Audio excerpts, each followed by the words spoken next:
would you say it's a hard bridge? I mean, every student is different and every interaction is going to be different with each student, but it might be, how do I say this politically correct?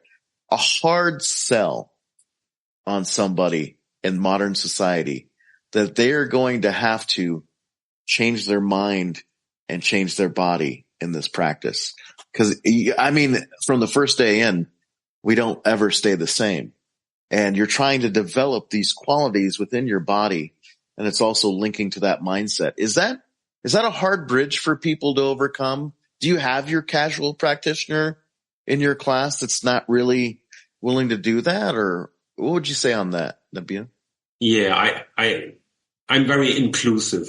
I don't really throw out people, or I don't have how do you call it, like a heavy door or something, like where you throw out people in the first 5 minutes if you don't like them or whatever. I'm very inclusive. These things would put too much stress on me, mentally. So I try to be inclusive and don't really care too much about it, how people motivate themselves and how much they train. That's their job to do. I train the art in the way that I think it's useful and correct, but I don't want to go on motivating people all the time, right? So, because it kind of takes away from my motivation, So, but it really depends on the teacher's personality. I'm like that. So, and then Taiji, of course, I mean, it has a certain target group in our societies, and there are positive things about it and some negative things about it, So, but it's, I mean, at least it has a certain reputation out there to be good for people and healthy and meditative and so on. So I think there's a lot of good things you can build on. And then it's basically, I mean, I'm not really good at selling things to people. I'm very bad at that. But what I can do is to show my personal enthusiasm and love for the art. And I think that will attract a certain amount of people to make it attractive to like think, oh, okay, this is interesting. And then you have people who just pull through, and then, I mean, I think that's really the beauty of the art, that you don't just learn a choreography and then you know it, and then you can do Taiji, tick. Because if somebody's asking me, oh, can you do Taiji? I'm like, I don't even know, I just practice the art. I don't know if I can do it, but I just practice the art. And then I think this attitude is much better, because if you practice this art, and of course it changes you, but sometimes it changes you. You don't even have to think about it. You don't have to make this big transformative decision. Oh, I'll change my life now. But you just practice something you like. And then after 10 years, probably something will have changed. And I really love that. And probably, like, if I'm getting a bit older, hopefully, then it will have happened again. But yeah, I think this is really beautiful. But this is difficult to put on a flyer and to promote, right? And I'm not really good at that anyway, so. And to follow up with that question, let's say you have Barbara, the bus driver, that is a very dedicated student that can have maybe 1 hour a day to practice. And then you have Dave, who has given his life to Tai Chi and has 4 to 5 hours a day to practice. How is their practice going to look different? Is it Dave knows a whole lot more than Barbara does? Or is it that Dave has the same material that Barbara does, just on a deeper level? Well, I think actually to train well 1 hour a day is not too bad. I think it's actually, you can, with a good system, you can get to a very, very nice skill level. So I think maybe sometimes you would need times to like train a bit more, like maybe you do some workshops or whatever. So sometimes maybe for 5 days in a row, you get in like 6 hours of training or something. So just Sure. to get this like impacts, but then if you consistently train 1 hour a day, you're going to be good. So, and then like if somebody has like 5 hours every day, they need to make sure that they're training well. I mean, sometimes 1 hour well spent is better than 5 hours. And you're just like, Yep. I don't know, you're thinking you're training well, but you're not really training well. So I'm not too sure about it. But I think to come to your question, I think they would have the same material. But of course, if one person's just training more and also better, then the progress will be better and they will probably have a deeper understanding of certain materials. Yeah. But I think practice time is like, it's very difficult. Like if you had asked me like 20 years ago, I would have had a definite answer. Nowadays, I'm not so sure about it. It's,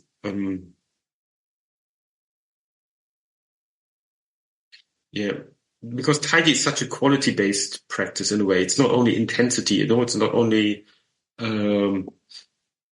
training times, but it's also very much based on how can you access your body, how deeply can you put certain things into practice, like, for example, if you don't have Dantian, if you don't have an understanding of Dantian, you can basically train for the next 20 years, 5 hours every day, but you will not put it into practice. This could happen, if so just training a lot will not develop Dantian. So nowadays I find it interesting how can you really shape people's progress so the training is well spent in a way. Mm-hmm. Awesome. So as a sort of a follow-up question to that, like what sorts of things do you like to train every day? Like something in your personal practice where you're like, okay, these are the things that I sort of consistently practice, just kind of generally. Yeah, I'll give you a boring answer. I just basically it's the first road, or and every day I'll practice in a different way, but I don't even have to think about it. I just start, and then the practice kind of develops. Like I might have days where it takes an hour to practice, and then you're like full of sweat, and it's like you basically can't stand anymore.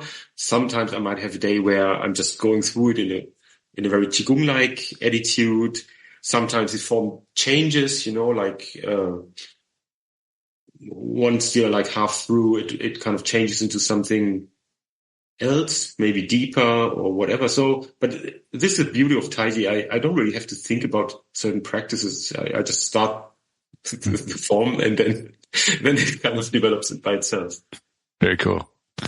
And so how do you keep all of the skills that you've developed over the years? How do you keep them sort of up to date, or do you have a sort of a method, like, you're going to practice this for this or this for this, or does it just sort of naturally occur for you? Or yeah, I think I always call Taijiquan an integrated and holistic training method.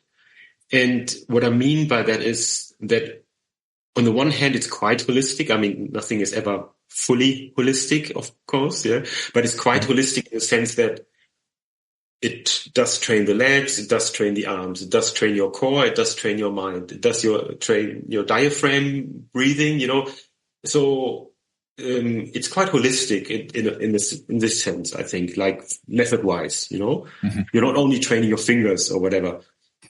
And the second thing is it's integrated. So for Taijiquan, it does not seem to make too much sense to, for example, take the breathing methods out of the context of the form, because they are kind of a part how to achieve Jin force. So if you take it out and you practice it, I mean, you can do it for a week or so, but in the long run, it will not really have this. It will kind of lose its reason why it's in there in the first place, right? So, and this is why I mean, like all the methods are in a way they are integrated. So And for that reason, I think for Taijiquan, it does not really make too much sense to start again to differentiate too much and take them apart again. You know, for teaching, you can do it sometimes and then put it back together. But for your own practice, this is what I mean. I just do the form, and then maybe it will develop into some deep breathing practice. Maybe it will develop into some heavy leg practice or whatever. But it will always share a lot of these aspects in this frame. So I hope that was understandable. Absolutely. Yeah. Absolutely. Yeah.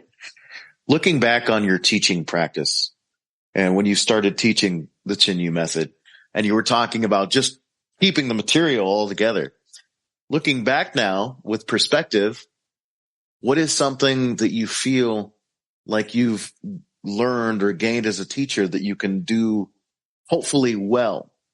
You know, what is something that you had no grasp of when you first started teaching it that you're like, okay, I think I kind of sort of have an idea of maybe what I'm doing here, hopefully. I don't know. You think you mean like something I was awful at, and then now I'm kind of at least maybe, or just maybe even something that, you know, I'll give you an example. Maybe even just something that you didn't know that you didn't know. I recently, so I've kind of done my 7th iteration of how to introduce Wing Chun to rookie students. My teacher really believes that you can never shorten the road to mastery, but you might be able to shorten the bell curve into introducing the core curriculum well to a rookie student. So that has been my axe that I've been sharpening over the years. So is there something like that or similar that you're like, boy, I didn't even know that I needed to do that as a teacher when I first started off. And now I understand this has to be a part of the process to pass on this information to the next generation. Yeah. Yeah. Like, I think Daniel, whom you also might know, he always says like, don't make the contents less complex, but make the teaching easier. You know, like the teaching process, you can make the teaching process easier, but it doesn't, because people always think, oh, you're killing the art, you know, you simplify the art. But I think it's clever to say, no, the art should stay intact. It can also be quite complex. I mean, body-mind methods tend to be quite complex in a way. So, but then to enable people to learn these methods better. And this is like how I understand you sharpening the axe, right? So I had a real epiphany moment. I was working on this like for a year, only during workshops. But, and suddenly I was so happy. I was doing this two-handed push hands pattern. And it's so complex. It always took people ages to learn it. And I simplified it I simplified the teaching method so they could basically pick it up after 20 minutes. So that was my epiphany moment. I was super happy with myself. That's amazing. Yeah, that's awesome. I don't know if you mean something like that. You know? That's exactly what I'm talking about. Just these little snippets of, oh my gosh, I've been teaching this for so long. I'll give you my epiphany the other day. Our basic hand in Wing Chun is Pak Sao, the slapping hand. Yeah, of course. And I realized, oh my gosh. So I go around the room like a Tony Robbins seminar, like a motivational speaker, and I give everybody a high five, because the high five is the perfect Pak Sao, because it makes a sound, right? Everybody has the right tension in their body, which is barely anything. And, everyone can do it, and we can repeat that process. So it took me something like 20 years to figure out, okay, let's start everyone with a high five. And now we know how to do Pak Sao. So. Yeah. No, that's perfect. I mean, that's also something I discovered. Like you have these learning types theory, right? So, and this also clarified something for me. So when I understood that some people are more audio oriented, So you can explain something to them, and they can ask questions back and so on, and they gain a lot of understanding from that. Some people are just visual, so they really have to watch you, sort of. And then they are very kinesthetic learners, so basically understanding power comes really from touching and so on. And I think, so sometimes it's difficult to, because sometimes when you're teaching someone, you take a method, you think, okay, this explanation worked really well, but then you're doing it with someone who's like a kinesthetic learner or like a visual learner, and then it doesn't stick with them at all. And then you're like frustrated as a teacher. It's like, oh no, it's worked really nicely the last time. So it's really understanding that people learn differently is also, I think, to understand that by heart is a big game changer for you as a teacher, I guess. Or I mean, for me, it was. I only have a couple more questions. Go for it, Owen. No, I was just going to say, you had mentioned push hands earlier, and I have sort of two questions, but this is the first one. So in some of your videos that you posted on Instagram, which are fantastic, by the way, I love your Instagram, and I also love the stuff you're putting on YouTube as well. I get a lot of mileage out of it. I love watching it. But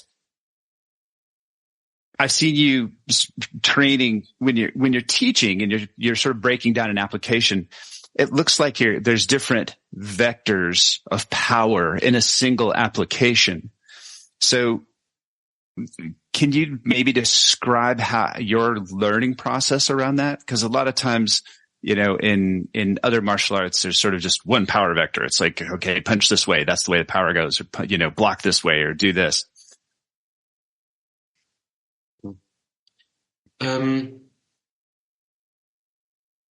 Yeah, that's an interesting question. I try to find an angle of answering it. Sure.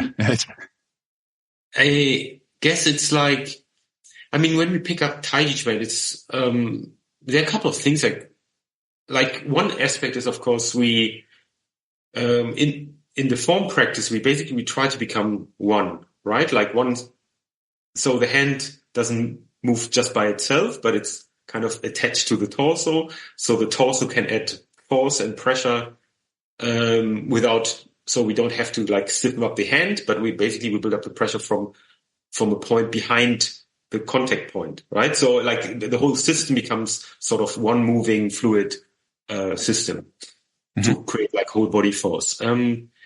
So then suddenly you have another system like your opponent or your training partner, whatever, and you come into contact, then of course it's always like interesting because your contact point is basically your point of leverage, right? So and it's Chinese martial arts in general, and what definitely in Taijiquan, you don't want to go against that point because then you would kind of separate the two systems, but you want to connect in a way that you can basically use the power of the other person, that it's not too stressy for you because you're not going against the power directly. You don't have to build up too much power or protective like stiffness inside your body, but you're kind of angling in.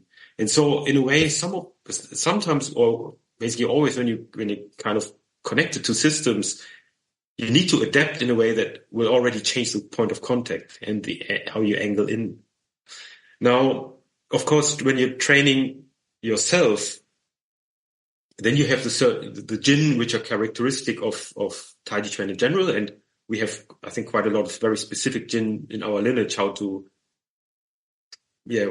produce these directions with your whole body force, right? Mm-hmm.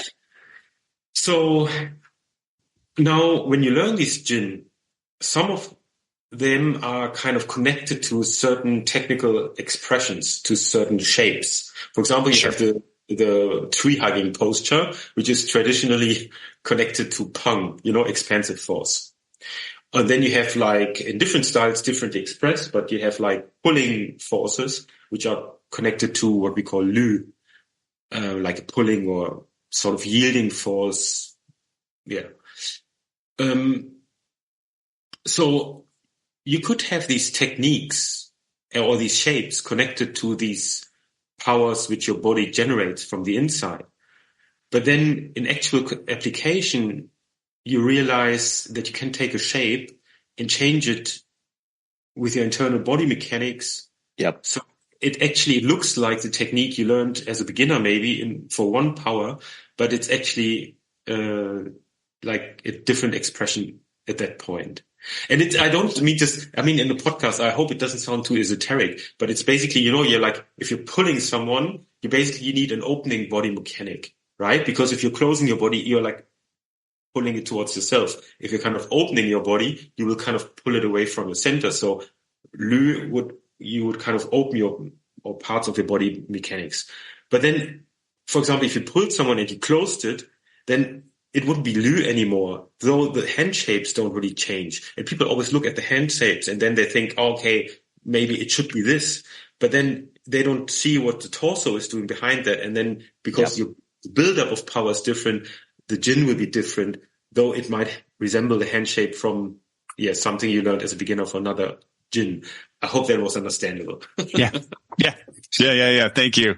And to sort of piggyback on that is when you're actually training those Jins in kind of a two-person way, is I know that of course you have push hands, but is there sort of other progressive pieces that are not push hands in terms of training the application? So say in Bagua, we will do something that's sort of similar to push hands, and then we will create some space between the two of us and work on bridging, and then working on bridging to a technique, and then we'll work on moving and bridging to a technique. And is there something like that in terms of progression? Yeah, definitely. I also, I hope you won't ask me about push hands again, but like 20 years ago, I would have had a very simple, easy answer. And nowadays, I think it's like, it really depends, what day you're asking me.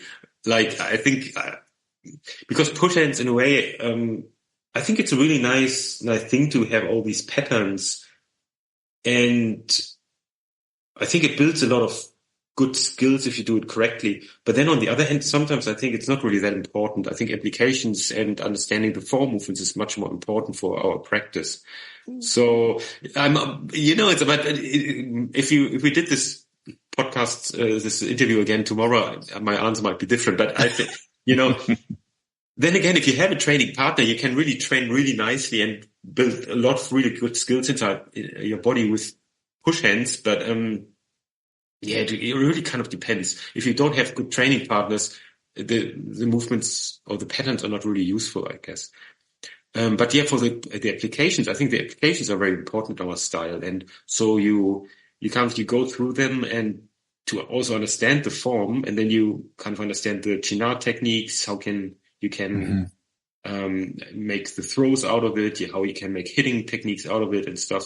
And then, of course, you can progress and train it more like in sparring sort of situations and so on. Mm-hmm. Have you ever taken a student from maybe an application-based system? And I'm a huge fan of high-level karate, but there is a difference between high-level karate and strip mall karate. You know what I mean? And have you ever taken someone from an application-based style of when they do this, you do that. When they do this, you do that. What my Sifu calls book learning, and then had to teach them a principle-based method where you might look at a hand shape and be like, okay, this hand shape here might have 10 to 15 different uses, depending on, how I'm moving my body, the interaction of how they're moving their body, what kind of force they're giving me, what kind of force I'm using to counter. Have you ever taken someone from that technique-based model of understanding what an application is into a deeper methodology of principle-based understanding of what application is? Definitely. Many of my students are also, they have different arts they practice, so, and some arts are, I think, fitting well together, and some arts, of course, there are some contradictions in there. But, that's their problem then. I can just tell them honestly, but, I don't really interfere too much, I think, I've definitely done that. I have to think about it like a certain person now, I don't have a certain person now in mind, but I think it's sometimes just that people who come from very application-based systems, they need a bit of time to adapt to a system like Taijiquan to really value it also, right? And to put the things together. And then I think it's really nice. Yeah. And also like, yeah, Taiji applications are always a bit, I mean, basically we practice them quite a lot, but yeah, you're right. They're more principle based maybe, but there are some pretty standard applications also in there. So, but it is somehow they are not so easy to see. I think it's because of the flowing qualities, right? So if it was a bit more like abrupt, you know, it's easier to see, okay, it's like a slapping technique or a cutting technique or whatever. And then when you're like just putting them nicely together in a certain flow, you tend to not see them so well anymore. But again, our style is, when you learn the movements, we always talk exactly about the function of the hands also. So in a way, it's not so difficult to understand the applications. That's really cool. That's really cool. How has the internet changed teaching altogether? You're a part of that. So what do you think about learning Kung Fu, Tai Chi, anything from the internet? How has that sharpened has that sharpened, or do you have a whole different take when you teach Tai Chi on the web versus when you teach in person? Yeah, I think I teach a bit differently. I think in teaching online, you have to be more clear about the format of teaching. You know, like you have to be also clear towards the people. Like, okay, this is like a frontal session. Okay, like let's do a Q&A now. Let's have a bit of coaching where I just watch you and I give you a tip or whatever. So you have a bit of different kind of. I think you have to be more clear. Whereas like in a live setting, basically, these formats all kind of flow into one another, right? Like you don't have to tell people, okay, now I'm doing a coaching, you know, like sure. Pretty clear in a live session, but in an online session, nobody would understand what you're doing if you're just watching them, you know, it's like, so you got to tell them, okay, now for the next 10 minutes, we're doing this or that. So I think this is nice because I've also become clearer in my live teaching to understand the different formats or aspects of teaching I've always been using, but now I'm like defining them in a slightly clearer sort of sense. And I think I've become a better teacher through the online teaching. Like you have to explain things differently in a way, and I think I've become a better teacher really, yeah. And I think it's really working nicely with the recordings, then also live sessions online. People can rewatch the stuff. And then if we also have real life workshops, I think then it's becoming like a really nice bundle, which is helping the art to survive. Yeah. And people can really, in the beginning, I was super skeptical about online teaching. I thought it doesn't work, but I completely changed my mind about it. I can see it works. So, maybe not for everyone. I mean, some people, like, of course, if you have like 8 hours of a Zoom conference during your normal work times already, then of course you don't want to sit down in the evening and watch another class on YouTube or like on Zoom. But for other people, I think it's great. Yeah. That's awesome. I had like this is my last question and then maybe like a partial question. So when you are teaching, what are you trying to transmit just to the beginners? Like what are the first things? Was this back to, you know, what we had talked about earlier? Or is there something specific? Well, if I really have like a beginner's class or something like that, or like, then I'll definitely I'm starting from bottom upwards, right? Like from the feet, sure, the knees, and the knees are always like paramount importance in our style, definitely. And I think in Taijiquan they should be generally, but we really take a lot of care that the knees we are not hurting them, you know, because we always you want to have so much stability. So in the rooting downwards. So if you don't understand how to hold the lower extremities, and to connect them well together, then you will just ruin your route long run. So this is something I really have to. There's always a focus in the beginning, and then of course learning some movements, and then you kind of you're watching people. Where do they have difficulties? Where are they really strong? Maybe can they remember movements well, or do they already struggle with a third movement or moving the hands together or something? People can be very, very different. Yeah. So then I'm kind of building it up from there. And I mean, my classes are usually not huge, so I never have a class where there are like 20 beginners or something. Then of course you can teach individually, but if you have like 3 beginners or 5 or whatever, you can still maintain a lot of individual coaching. Awesome. And my last question is I know that you had translated Chen Xiaokui's book from Chinese into German. Was that correct? Well, Chen Xiaokui, you mean? Yeah. I have no Chinese ability, so I apologize. No. Sorry, I didn't try to be clever clocks or something. I just wanted to get it right. No, he never really published a book.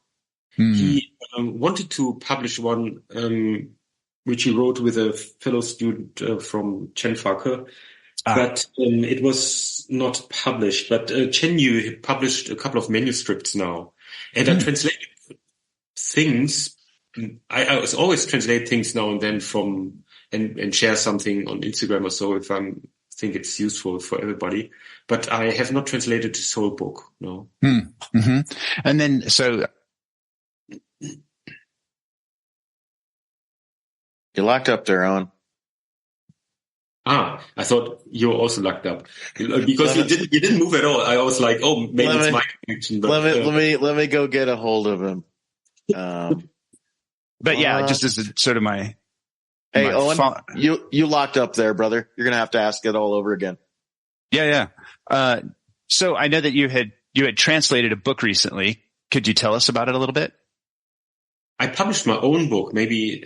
Yeah, that's what I'm thinking. Yes. Okay, sorry. So, I published my own book, basically. I started writing and structuring the notes, all the training notes I had from all over the years, and then when COVID hit, I didn't really give so much training anymore. So I sat down and structured everything and thought, okay, maybe it's like a nice book. And I wrote about the curriculum that I teach, like Cool. The body method, sort of, how do you structure your own body? And then the Marshall method, how can you use concepts and principles to put into partner work? And that's the gist of the book, sort of. And then I did a lot of translations, also from Chen Zhaokui in the end, and different stuff. So people also have some access to the traditional sort of material. Yeah. And I just wanted to sort of plug your website a little bit because your website's quite a treasure trove of really good articles if people are interested in Chen Taichi. And, any chance that we could get, you'll be translating your book into English anytime soon? Yeah, I should have written it in English. I thought about it and then I thought, okay, let's do it in German, and maybe it was a mistake. So I tried to translate it now, but it's really so much work because it's also, the book has it has a lot of illustrations and stuff. So people really understand, or hopefully they understand what they should do anatomically speaking or like body-wise, so I try to illustrate a lot. And so all these parts, it's quite complicated to put it all together. If it was just a text, it would be easy to just translate, but not how it is. And Taiji books, they don't really sell too well. So it's... Right. For sure. Otherwise, I could just get a translator. Wow. I have 2 more questions for you, my friend, and then I'm sure this is going to spark one from Owen. So Here we go. What is the pulse? What is the pulse of Tai Chi over in Germany? Is there a pretty big following of Tai Chi over in Germany? I think the big times are over. I think like in the 90s, the end of the 90s or so, I think there was a bigger following. At the moment, I don't really know. I really don't know. It's,